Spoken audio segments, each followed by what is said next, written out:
Hello my dears, എല്ലാവർക്കും നമസ്കാരം. Welcome back to our channel. അപ്പോൾ ഇന്ന് ആദ്യം കാണിക്കാൻ പോകുന്നത് അവൽ കൊഴുക്കട്ടയുടെ റെസിപ്പിയാണ്. അപ്പോൾ അത് ഉണ്ടാക്കാനായിട്ട് ഞാനിവിടെ കട്ടി അവലാണ് എടുത്തേക്കുന്നത്, നൈസ് അവലല്ല കേട്ടോ, കട്ടി അവലാണ് വേണ്ടത്. ഇതൊന്ന് പൊടിച്ചെടുക്കണം. അപ്പോൾ ഞാനിവിടെ ടോട്ടലി 2 കപ്പാണ് എടുക്കാൻ പോകുന്നത് അവല്. അതിൽ 1 കപ്പ് അവൽ എടുത്തിട്ട് പൊടിക്കാൻ പോവാണ്. ചെറിയ ജാറിലേക്ക് ഇട്ടിട്ട് തരിത്തരിയായിട്ട് വേണം പൊടിച്ചെടുക്കാനായിട്ട്. ഭയങ്കര നൈസായിട്ടല്ല, ഈ റവയുടെയൊക്കെ ടെക്സ്ചർ ഉണ്ടല്ലോ അതുപോലെ വേണം പൊടിച്ചെടുക്കാൻ.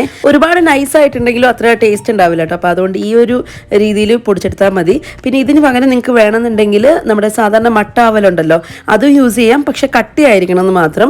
അങ്ങനെ 2 കപ്പ് അവല് പൊടിച്ചെടുത്തിട്ടുണ്ട്. ഇനി നമുക്കിത് ഉപ്മാവ് പോലെ ആക്കിയെടുക്കണം. അത് കഴിഞ്ഞിട്ട് വേണം കൊഴുക്കട്ടയായിട്ട് ഉണ്ടാക്കിയെടുക്കാനായിട്ട്. അപ്പോൾ നമുക്ക് ഉപ്മാവ് പോലെ ഉണ്ടാക്കിയെടുക്കാനായിട്ട് ആദ്യം തന്നെ കടായി ഒന്ന് ചൂടാക്കാൻ വെച്ചു. വെളിച്ചെണ്ണ ഒഴിച്ചു കൊടുത്തു. വെളിച്ചെണ്ണ ചൂടായി വരുന്ന സമയത്ത് കടുകിട്ട് പൊട്ടിച്ചു. പിന്നെ വെളിച്ചെണ്ണ തന്നെ ഉപയോഗിക്കണം കേട്ടോ, എന്നാലും നല്ല ടേസ്റ്റ് ഉണ്ടാവുള്ളേ. ഇനി ഇതിലോട്ട് 1 ടീസ്പൂൺ കടലപ്പരിപ്പും 1 ടീസ്പൂൺ ഉഴുന്നുപരിപ്പും ചേർത്ത് കൊടുത്ത് പിന്നെ ഒരു 1/2 ടീസ്പൂൺ താഴെയായിട്ട് നല്ല ജീരകം ചേർത്ത് കൊടുത്തിട്ടുണ്ട്. അത് കഴിഞ്ഞിട്ട് എല്ലാം ഒന്ന് മൂപ്പിച്ചെടുക്കണം. അത്യാവശ്യം ചെറുതായിട്ടൊന്ന് കളർ മാറി വന്നാൽ മതി. ഈ സമയത്ത് ഇതിലേക്ക് ചെറുതായിട്ട് അരിഞ്ഞേക്കുന്ന ഇഞ്ചി, പച്ചമുളക്, കറിവേപ്പിലയും ചേർത്ത് കൊടുക്കാം. എരിവിനനുസരിച്ച് നിങ്ങൾക്ക് പച്ചമുളക് ചേർത്ത് കൊടുക്കാം. അതേപോലെ ഇഞ്ചി കുറച്ച് മതി, അധികം വേണ്ട കേട്ടോ. ഒരുപാടായി കഴിഞ്ഞാൽ ഇഞ്ചിയുടെ മണം വല്ലാണ്ട് ഉണ്ടാവും, അതുകൊണ്ട് കുറച്ച് മാത്രം ചേർത്താൽ മതി. അപ്പോൾ ഞാനൊരു 2 പച്ചമുളക് ചേർത്തിട്ടുണ്ട്. ഇനി ഇതെല്ലാം ഒന്ന് മൂത്ത് വരണം, അതുവരെ നന്നായിട്ടൊന്ന് ഇളക്കി കൊടുക്കുക. ഇനി ഇതിലോട്ട് വെള്ളം ഒഴിച്ചു കൊടുക്കാം. നമ്മളിപ്പോൾ എടുത്തേക്കുന്ന 2 കപ്പ് അവലാണ്, അപ്പോൾ 2 കപ്പ് വെള്ളമാണ് ചേർത്ത് കൊടുക്കുന്നത്. എന്നിട്ട് നല്ലതുപോലെ തിളപ്പിച്ചെടുക്കണേ. നമ്മൾ സാധാരണ ഉപ്മാവിന് ഉണ്ടാക്കുന്ന പോലെ തന്നെ നന്നായിട്ട് തിളച്ച് വരട്ടെ. ഈ സമയത്ത് ഇതിലേക്ക് ഉപ്പ് ചേർത്ത് കൊടുക്കാൻ പോവാണ്. ഉപ്പ് നോക്കിയിട്ട് ചേർത്ത് കൊടുക്കുക. പിന്നെ കുറച്ച് മല്ലിയില ചേർത്ത് കൊടുത്തിട്ടുണ്ട്. ഇത് ഓപ്ഷനിലാണ്, പക്ഷേ എനിക്കിഷ്ടമാണ്. ആ ഒരു സ്മെല്ല് എനിക്ക് ഇഷ്ടമായതുകൊണ്ട് ഞാൻ കുറച്ച് മാത്രം മല്ലിയില ചേർത്ത് കൊടുത്തിട്ടുണ്ട്. എന്നിട്ട് നന്നായിട്ട് തിളച്ച് വരുന്ന സമയത്ത് ഇതിലേക്ക് അവല് ചേർത്ത് കൊടുക്കാം. നമ്മൾ പൊടിച്ച് വെച്ചേക്കുന്ന അവല് ചേർത്ത് കൊടുത്തിട്ടുണ്ട്. പിന്നെ നിങ്ങൾക്ക് തേങ്ങ വേണമെന്നുണ്ടെങ്കിൽ ഈ സ്റ്റേജിൽ ചേർത്ത് കൊടുക്കുക കേട്ടോ. ഞാൻ ഇപ്പോൾ ചേർക്കുന്നില്ല, ഏറ്റവും ലാസ്റ്റിൽ കുഴയ്ക്കുന്നില്ല, അതായത് ഒന്ന് ഉരുട്ടുന്നതിന് തൊട്ട് മുമ്പായിട്ടാണ് ചേർത്ത് കൊടുക്കാൻ പോകുന്നത്. ഞാനിപ്പോൾ ആ തേങ്ങ ചേർക്കുന്നില്ല, കാരണം എനിക്ക് ആ തേങ്ങയുടെ ഒരു പച്ച ടേസ്റ്റും കടിക്കുന്ന സമയത്ത് ഉണ്ടാകുന്നൊരു നല്ല ടേസ്റ്റ് ഉണ്ട്, അത് വേണം. അതുകൊണ്ട് ഞാൻ ഈ സമയത്ത് ചേർക്കുന്നില്ല. നിങ്ങൾക്ക് വേണമെന്നുണ്ടെങ്കിൽ ഈ സമയത്ത് തന്നെ തേങ്ങ ചേർത്തിട്ട് എല്ലാം നന്നായിട്ട് മിക്സ് ചെയ്തെടുക്കാം. എന്നിട്ട് 1-2 മിനിറ്റ് മാത്രം ഒന്ന് ചൂടാക്കി എടുത്താൽ മതി കേട്ടോ. അധികം നേരം ഒന്നും ചൂടാക്കേണ്ട ആവശ്യമില്ലേ. 1-2 മിനിറ്റ് ഒന്ന് ചൂടാക്കിയിട്ട് അടച്ച് വെക്കുക. ചെറുതായിട്ടൊന്ന് ചൂട് കുറയുന്ന സമയത്ത്, അതായത് നമ്മുടെ കയ്യിൽ പിടിക്കാൻ പറ്റുന്ന ഒരു ചൂടുണ്ടല്ലോ, ആ ഒരു സമയത്ത് നമുക്കിത് ഉരുട്ടിയെടുക്കാം. ഇപ്പോൾ ഓക്കെ ആയിട്ടുണ്ട്, കുറച്ച് ചൂടുണ്ട്, എന്നാലും നമുക്ക് കയ്യിൽ പിടിക്കാൻ പറ്റുന്നുണ്ട്. ഇനി ഞാൻ ഇതിലേക്ക് ചേർക്കുന്നത് കുതിർത്ത് വെച്ചേക്കുന്ന അവലാണ്. ഇത് കംപ്ലീറ്റ്ലി ഓപ്ഷനിലാണ്, താല്പര്യം ഉണ്ടെങ്കിൽ ചേർത്താൽ മതി. ഞാനൊരു 2 ടീസ്പൂൺ കുതിർത്ത് വെച്ചിട്ടുണ്ടായിരുന്നു, ആ അവലും കൂടി ചേർത്ത് കൊടുത്തിട്ടുണ്ട്. എന്നിട്ട് 1/2 കപ്പ് തേങ്ങയും ചേർത്ത് കൊടുത്തിട്ടുണ്ട്. ഇനി എല്ലാം നന്നായിട്ടൊന്ന് മിക്സ് ചെയ്തെടുക്കണം. നന്നായിട്ട് മിക്സ് ചെയ്തിട്ട് വേണം ഇതൊന്ന് ഉരുട്ടിയെടുക്കാനായിട്ട്. ഇപ്പോഴും ചൂട് പോയിട്ടില്ല, ചൂടുണ്ട് കേട്ടോ, ഒരു ചെറിയ ഇളം ചൂടുണ്ട്. അപ്പോൾ ആ ഒരു സമയത്താണ് ഇതൊന്ന് ഉരുട്ടിയെടുക്കേണ്ടത്. നമുക്ക് കയ്യിൽ ഒട്ടിപ്പിടിക്കും എന്നൊരു ഡൗട്ട് ഉണ്ടെങ്കിൽ കുറച്ച് വെളിച്ചെണ്ണ തേച്ചിട്ട് ഉരുട്ടിയെടുക്കാം. നിങ്ങൾക്ക് ഇഷ്ടമുള്ള ഷേപ്പിലാക്കിയെടുക്കാം. അത്യാവശ്യം നല്ല ടൈറ്റായിട്ടൊന്ന് ബോളാക്കി എടുക്കുന്നതാണ് നല്ലത്, അല്ലെന്നുണ്ടെങ്കിൽ പൊടിഞ്ഞു പോകും കേട്ടോ. അവലായതുകൊണ്ട് തന്നെ ഭയങ്കര സോഫ്റ്റ് ആയിരിക്കും. നമ്മുടെ റവ കൊഴുക്കട്ട പോലെ അല്ല അവലാകുമ്പോൾ കുറച്ചും കൂടി ഒന്ന് സോഫ്റ്റ് ആയിരിക്കും. അപ്പോൾ അതുകൊണ്ട് ഒന്ന് മുറുക്കി പിടിച്ചിട്ട് വേണം ബോളായിട്ട് ഇങ്ങനെ ഉരുട്ടിയെടുക്കാനായിട്ട്. പിന്നെ ബോളായിട്ട് ഉരുട്ടിയെടുക്കാൻ കുറച്ച് കഷ്ടമാണെന്നുണ്ടെങ്കിൽ നിങ്ങൾക്ക് അല്ലാതെ തന്നെ പിടിക്കൊഴുക്കട്ടയ്ക്ക് നമ്മൾ ചെയ്യാറില്ലേ, ഇതുപോലെ ആക്കിയെടുക്കാൻ പറ്റും. ഇതാകുമ്പോൾ ഒന്നും കൂടി ഈസിയാണ് കേട്ടോ.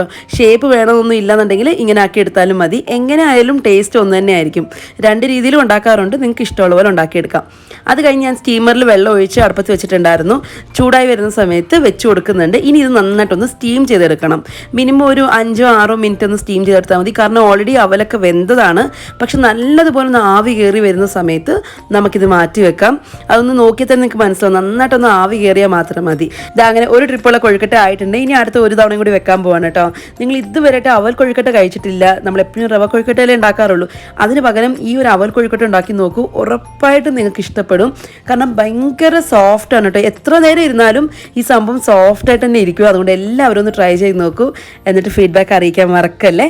ഇനി അടുത്തതായിട്ട് നമുക്ക് പുതിന പലാവിൻ്റെ റെസിപ്പി ഒന്ന് കണ്ടുനോക്കാം. സോ അതിനായിട്ട് കുക്കർ അടുപ്പത്ത് വെച്ചിട്ടുണ്ട്. എന്നിട്ട് എണ്ണ ഒഴിച്ചു കൊടുത്ത് നെയ്യ് ഒഴിച്ചു കൊടുത്തിട്ടുണ്ട്. നിങ്ങൾക്ക് വേണമെന്നുണ്ടെങ്കിൽ നെയ്യ് മാത്രമായിട്ട് ഉണ്ടാക്കിയെടുക്കാം, നല്ല ടേസ്റ്റ് ആയിരിക്കും. ഞാനിവിടെ 2 ചേർത്ത് കൊടുത്തിട്ടുണ്ട്. എന്നിട്ട് ഹോൾ സ്പൈസസ് ചേർത്ത് കൊടുത്തു. പട്ട, ഗ്രാമ്പൂ, ഏലക്ക, ഷാജീര, ബേ ലീഫ്, ഒരു ബ്ലാക്ക് കാർഡമം ചേർത്ത് കൊടുത്തിട്ടുണ്ട്. ഇതൊന്ന് മൂത്ത് വരുന്ന സമയത്ത് കുറച്ച് കാഷ്യൂനട്ട് ചേർത്ത് കൊടുത്തു. എന്നിട്ട് കാഷ്യൂനട്ടിൻ്റെ കളർ ഒന്ന് മാറുന്ന വരെ ഒന്ന് ജസ്റ്റ് മൂപ്പിച്ചെടുക്കുന്നുണ്ട്. ഇനി ഇതിലോട്ട് ഏകദേശം ഒരു വലിയ ഉള്ളി, ഒറ്റൊരു ഉള്ളി എടുത്തിട്ടുള്ളൂ, ഒരു വലിയ സൈസ് ഉള്ളിയാണ് എടുത്തേക്കുന്നത്.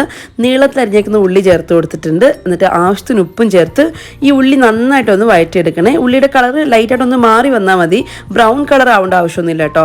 ലൈറ്റായിട്ടൊന്ന് ഉള്ളിയുടെ കളർ മാറി വരട്ടെ, അതുവരെ അവിടെ കിടന്നത് ഫ്രൈ ആയിക്കൊണ്ടിരിക്കട്ടെ. ഈ സമയം കൊണ്ട് നമുക്കിതിലേക്ക് വേണ്ട ഒരു അരപ്പ് റെഡിയാക്കി എടുക്കാം. അപ്പോൾ അതിനായിട്ട് ചെറിയ ജാറിലേക്ക് പുതിന ഒരു കൈപ്പിടിയോളം ഇട്ട് കൊടുത്തിട്ടുണ്ട്. നേർ പകുതി മല്ലിയില, ഒരു ചെറിയ കഷ്ണം ഇഞ്ചി, കുറച്ച് വെളുത്തുള്ളി, പിന്നെ ഒരു 4-5 പച്ചമുളക് എരിവിനനുസരിച്ച് ചേർത്ത് കൊടുക്കാം. കുറച്ച് മാത്രം കുരുമുളക്, ഒരു 1/4 ടീസ്പൂൺ കുരുമുളകും ചേർത്തിട്ട് അരച്ചെടുത്തിട്ടുണ്ട്. വളരെ കുറച്ച് വെള്ളം ഒഴിച്ച് വേണമെങ്കിൽ അരച്ചെടുക്കാം കേട്ടോ. അങ്ങനെ അരച്ചെടുത്തിട്ടുണ്ട്. നമ്മുടെ ഉള്ളി ഓൾറെഡി നന്നായിട്ട് ഫ്രൈ ആയി വന്നിട്ടുണ്ട്. കളറൊക്കെ മാറി ഒരു പിങ്ക് കളറായി വന്നിട്ടുണ്ട്. ഈ സമയത്ത് ഇതിലേക്ക് നമുക്ക് അരപ്പ് ചേർത്ത് കൊടുക്കാം. എന്നിട്ട് ഈ പേസ്റ്റിൻ്റെ പച്ചമണം മാറുന്നവരെ ഒന്ന് വഴറ്റിയെടുക്കണേ. ഒരുപാട് നേരം ഇട്ടങ്ങ് വഴറ്റേണ്ട ആവശ്യമില്ല.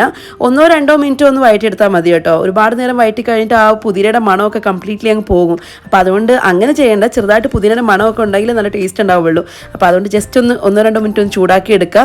പിന്നെ പറഞ്ഞതുപോലെ പുതിന ആയിരിക്കണം മുന്നിട്ട് നിൽക്കുന്നത്, മല്ലിയില കുറച്ച് കുറവായിരിക്കണം ചേർക്കുന്നത്. എന്നിട്ട് ഇപ്പോൾ ഒരു 1-2 മിനിറ്റ് ഒന്ന് വഴറ്റിയെടുത്തിട്ടുണ്ട്. ഈ സമയത്ത് ഇതിലേക്ക് ചെറിയൊരു തക്കാളി ചേർത്ത് കൊടുത്തിട്ടുണ്ട്. ഇത് കംപ്ലീറ്റ്ലി ഓപ്ഷനിലാണ്. നിങ്ങൾക്ക് തക്കാളി ചേർക്കാൻ ഒരു താല്പര്യം ഇല്ലെങ്കിൽ ചേർക്കേണ്ട ആവശ്യമില്ല. ഞാൻ ചെറിയ തക്കാളി ചേർത്തിട്ടുണ്ട്. എന്തോ എനിക്കറിയില്ല, ഈ പലാവിലൊക്കെ തക്കാളി ചേർത്തുള്ള ശീലം കൊണ്ട് ഞാൻ തക്കാളി ചേർത്ത് കൊടുത്തു. അത് കഴിഞ്ഞ് കഴുകി വെച്ചേക്കുന്ന അരി ചേർത്ത് കൊടുത്തിട്ടുണ്ട്. ഞാനിവിടെ കോലം റൈസാണ് യൂസ് ചെയ്തേക്കുന്നത്. നിങ്ങൾക്ക് വേണമെന്നുണ്ടെങ്കിൽ നോർമൽ സോനാ മസൂരി റൈസ് യൂസ് ചെയ്യാം, അതല്ലാന്നുണ്ടെങ്കിൽ ബസ്മതി റൈസും യൂസ് ചെയ്യാം. ഓക്കെ, എന്നിട്ട് അരി ചേർത്തതിന് ശേഷം ഗ്രീൻ പീസ് ചേർത്ത് കൊടുത്തിട്ടുണ്ട്. ഇത് ഫ്രോസൺ ഗ്രീൻ പീസ് ആണ്, അതുകൊണ്ടാണ് ഈ സമയത്ത് ചേർത്ത് കൊടുക്കുന്നത്. ഫ്രോസൺ ഗ്രീൻ പീസ് ആകുമ്പോൾ ലാസ്റ്റിൽ ചേർത്ത് കൊടുത്താൽ മതി. അതല്ല ഫ്രഷ് ഗ്രീൻ പീസ് ആണെങ്കിൽ സ്റ്റാർട്ടിങ്ങിൽ ചേർത്ത് കൊടുക്കുക കേട്ടോ. അങ്ങനെ ഇതെല്ലാം ചേർത്തതിന് ശേഷം എല്ലാം നന്നായിട്ടൊന്ന് മിക്സ് ചെയ്തു. അത് കഴിഞ്ഞ് വെള്ളം ഒഴിച്ചു കൊടുത്തിട്ടുണ്ട്. ഒരു ഗ്ലാസ് അരിക്ക് എക്സാക്ട് 2 ഗ്ലാസ് വെള്ളം ചേർത്ത് കൊടുത്തിട്ടുണ്ട്. എന്നിട്ട് ആവശ്യത്തിന് ഉപ്പും ചേർത്ത് കൊടുത്തു. കുറച്ച് മഞ്ഞൾപ്പൊടി, പിന്നെ കുറച്ച് ഗരം മസാലപ്പൊടി ചേർത്ത് കൊടുത്തിട്ടുണ്ട്. ഒരു 1/2 ടീസ്പൂൺ തൊട്ട് 3/4 ടീസ്പൂൺ വരെ ഗരം മസാലപ്പൊടി ചേർത്ത് കൊടുത്തിട്ടുണ്ട്. പിന്നെ ഞാനിപ്പോൾ ചേർത്തിക്കുന്ന വെള്ളത്തിൻ്റെ അളവ് വന്നിട്ട് ഈ റൈസിന് കണക്കായിട്ടാണ്.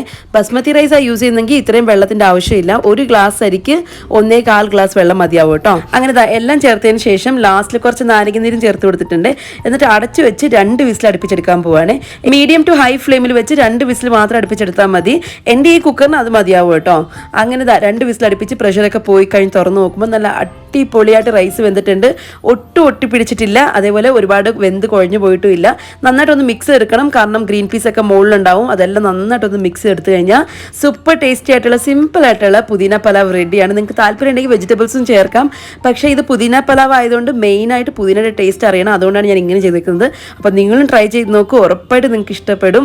ഉണ്ടാക്കിയിട്ട് ഫീഡ്ബാക്ക് അറിയിക്കാൻ മറക്കല്ലേ. ഇനി അടുത്തായിട്ട് ഒരു സിമ്പിൾ കോക്കനട്ട് ചട്നിയുടെ റെസിപ്പിയാണ് പറയാൻ പോകുന്നത്. ഇത് ഇഡ്ലിക്കും ദോശയ്ക്കൊക്കെ ബെസ്റ്റാണ് കേട്ടോ. ഇന്ന് ഞാൻ കോഴിക്കട്ടൊക്കെ ഉണ്ടാക്കുന്നത് മാത്രം. അപ്പോൾ ചെറിയ ജാറിലേക്ക് ഏകദേശം 3/4 കപ്പോളം തേങ്ങ ഇട്ട് കൊടുത്തിട്ടുണ്ട്. എന്നിട്ട് ചെറിയൊരു കഷ്ണം പുളിയും കുറച്ച് മല്ലിയില, എരിവിനനുസരിച്ച് മുളക് ചേർത്ത് കൊടുക്കാം. ഞാനിവിടെ 3 മുളകാണ് എടുത്തേക്കുന്നത്. പിന്നെ ചെറിയൊരു കഷ്ണം ഇഞ്ചി, പൊട്ടുകടല ചേർത്ത് കൊടുത്തിട്ടുണ്ട്. ഏകദേശം ഒരു 3 ടീസ്പൂൺ പൊട്ടുകടല ചേർത്ത് കൊടുത്തിട്ടുണ്ട്. വളരെ കുറച്ച് വെള്ളം ഒഴിച്ച് നല്ല പേസ്റ്റ് പോലെ അരച്ചെടുക്കണം. ഇപ്പം നന്നായിട്ട് അരച്ചെടുത്തിട്ടുണ്ട്. ഇനി നിങ്ങൾക്ക് വേണ്ടത്രയും വെള്ളം ഒഴിക്കാം കേട്ടോ. ചട്നി എത്രത്തോളം തിക്കായിട്ട് വേണോ അതിനനുസരിച്ച് വെള്ളം ഒഴിച്ചു കൊടുക്കാം. ഞാനിവിടെ ജാറ് കഴുകിയ വെള്ളം കുറച്ച് ഒഴിച്ചു കൊടുത്തിട്ടുണ്ട്. എന്നിട്ട് ആവശ്യത്തിന് ഉപ്പും ചേർത്ത് നല്ലതുപോലെ മിക്സ് ചെയ്തിട്ട് മാറ്റി വെച്ചിട്ടുണ്ട്. ഇനി ഇതിലേക്ക് താളിച്ചൊഴിക്കണം. അപ്പോൾ എണ്ണ ചൂടാക്കാൻ വെച്ച് കടുകിട്ട് പൊട്ടിച്ച് വറ്റൽമുളകും കരിവേപ്പിലയും ചേർത്ത് കൊടുത്തു. ഇത് നമ്മുടെ ചട്നിയിലേക്ക് ഒഴിച്ചു കൊടുത്തു കഴിഞ്ഞാൽ ഈസി ആൻഡ് സിമ്പിൾ ആയിട്ടുള്ള കോക്കനട്ട് ചട്നി റെഡിയാണ് കേട്ടോ.